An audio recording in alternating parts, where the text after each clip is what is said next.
Hello everybody, welcome back to yet another episode of Let's Play Legend of Zelda Ocarina of Time.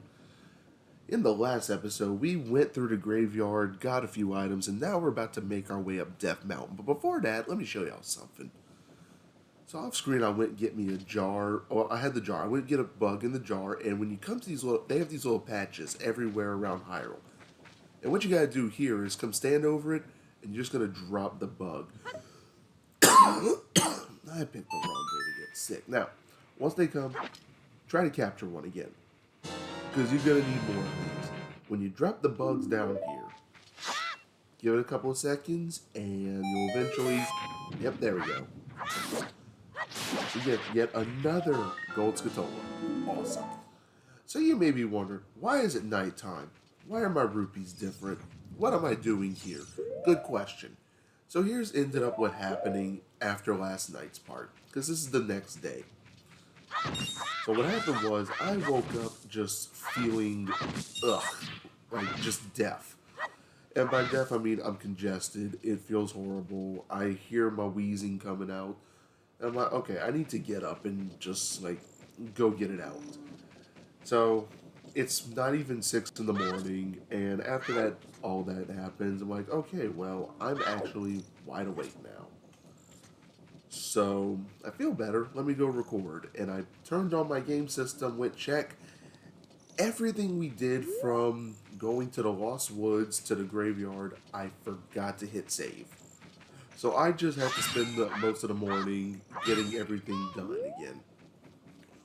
Which, I mean, everything was fine up until the hard-pounding grave digging tour where I had to completely just do it multiple times. So this has taken the better part of a couple of hours to do. So let's just continue and make our way up Death Mountain. Navi, please, I'm not in the mood. So here is the Death Mountain Trail. I'm telling y'all, like, I woke up, and I'm like, why am I up at not even 6 in the morning on a Saturday? Like, it is too early, way too early. But here I am. Oh, there you go. So these enemies right here, these are called tech types. There are 2 types. These are red ones. We'll see the other ones a bit later in the game. Yeah, I think I could be wrong. Is it right here? And I can see right up there, there is a heart piece. Oh, nope, I have to go in there. So I can't do anything right there yet. But if you saw our friend down there, in fact, let's go bother him again. Let's go bother him. This right here is one of the Gorons of Death Mountain. Let's talk to him. I am one of the Gorons, the stone-eating people. I don't think you're people, but you're something, who live on Death Mountain. Look at that huge boulder over there. It blocks the entrance to the Dodongo Cavern, which was once a very important place for us Gorons. But one day, many Dodongos suddenly appeared inside the cavern. It became a very dangerous place. On top of that, a Gerudo in black armor used his magic to seal the entrance with that boulder. If you want to hear more Goron gossip, head up to our city. Goron City is just a little way up the trail. It won't take much longer to get there, even on foot. Alright, so it looks like Ganondorf is making his way around. He is on a quest for power. Unfortunately, he's actually making his way to doing it correctly. Cutting off everybody's food supply. I'm not talking to anybody else, so we're just going to keep climbing our way up here. Now, eventually, we will have to dodge a little bit. Yep, that's why. Because they got Gorons that just come rolling down randomly. Ugh, man. Excuse me. I don't know, maybe I shouldn't have recorded today, but, you know, I do have just the itch to get this game done. And I've been saying that a lot. Like, I've got the itch to play the game, I've got an itch to get the recordings done. So, here we are in Goron City. I ain't gonna lie, like, maybe I'm the only one, but I find it's very easy to just get lost in this game. Well, not this game, in this area. I find just all the passageways really just make it a little bit harder to remember where you're going, even with using the map. I mean, that's just me. I always get a little turned around every now and then. Alright, so what do we do first? Was it talk to you? I'm trying to remember what I have to do. Big brother has shut himself up in his room saying, I will wait here for the royal family's messenger. Oh wait, never mind. So we gotta come here and we gotta show that we're the royal family's messenger. And you do that everywhere in the game by playing Zelda's Lullaby. Again, this song is so useful. But on that game, I said I forgot to save everything we did yesterday. I forgot to save Lon Lon Ranch. I forgot to save the graveyard, the forest. I forgot to save everything. So, let's go talk to him. What the heck? Who are you? When I heard the song of the royal family, I expected their messenger had arrived, but you're just a little kid. Has Darunia, the big boss of the Gorons, really lost so much status to be treated like this by his sworn brother, the king? Elvis betrayed you too? Sorry, man, maybe if he would have provided more of his fried peanut butter and banana sandwiches, which, by the way, that actually sounds kind of good now that you mention it.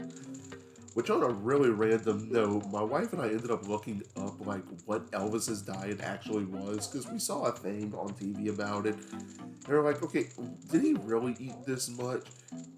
And sure enough, poof, like, I'm a little jealous. Fried peanut butter banana sandwiches with bacon. There was bacon on them too. Which, I don't know, that sounds like really good, but really bad at the same time. And I totally can't ever try those because I'm pretty allergic to bananas. But I'm not gonna lie, I'm gonna go eat one in the emergency room parking lot. Just to say I did it. I mean, sheesh.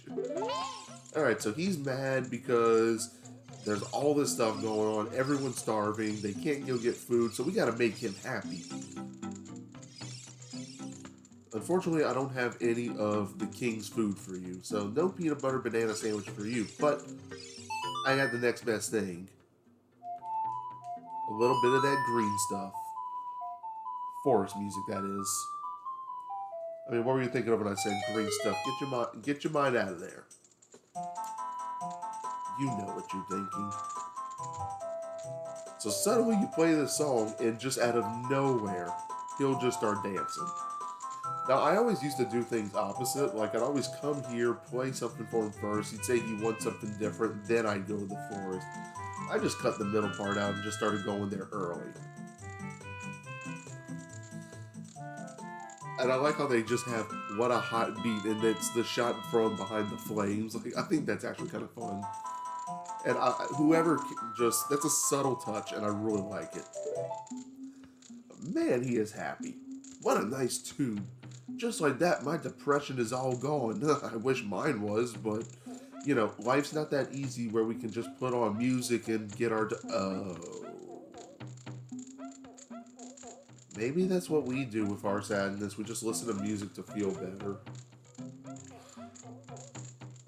Oh.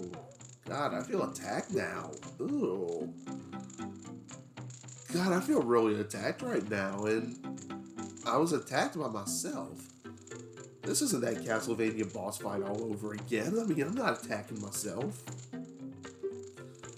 You want the spiritual stone of fire too?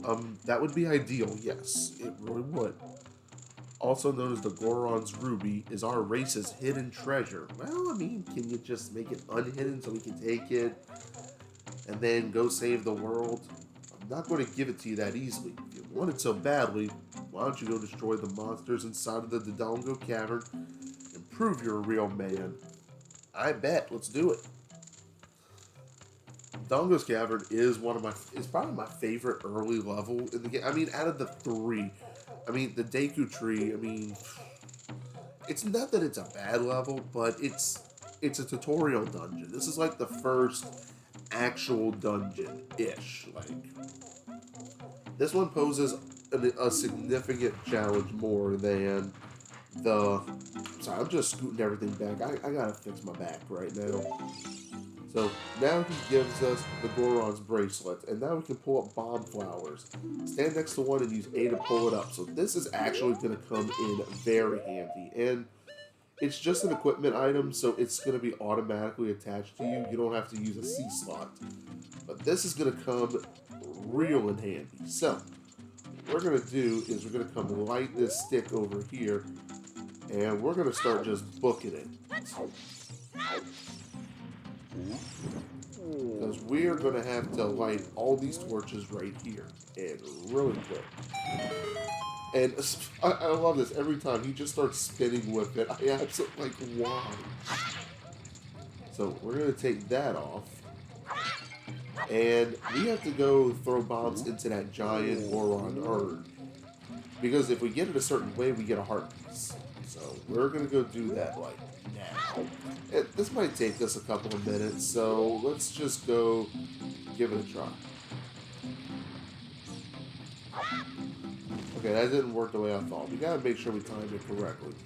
The worst part about this one is, honestly, the timing. So, run. Alright, we got it in. But just because it goes in doesn't guarantee you're gonna get it. It's gotta go in that really happy face, not the meh face, not the angry face. See? Alright, so I'm not... Oh, I wasn't trying to jump down there, but I guess I'll take it. So, let's try that again, shall we? And this might take us a couple of tries. Honestly, I might just go off screen and do this. And I'll record again whenever it pops out. Oops. Well, that can happen too. So yeah, we're just going to go off screen and do this one. Because y'all don't need to see me fail this many times. So I'm going to see y'all as soon as I get this heart piece. So thank y'all for tuning in to yet another episode of Legend of Zelda Ocarina of Time. This is EKI Butters, and I will see everyone in the next part.